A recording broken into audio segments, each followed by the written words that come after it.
வாசிப்பு பயிற்சியை வாசிக்கலாமா? ஆரம்பிங்க.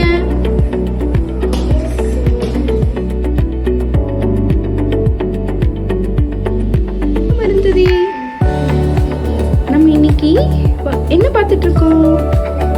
பழங்கள் பத்தி பார்த்துட்டு இருக்கோம் இல்லையா? என்னென்ன பழங்கள்லாம் பார்த்தோம் சொல்லுங்க.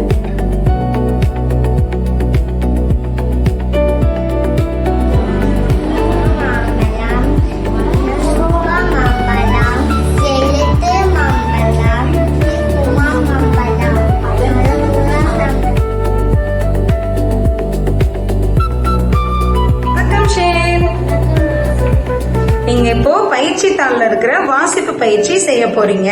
சொற்களை கவனமா பார்த்து அழகா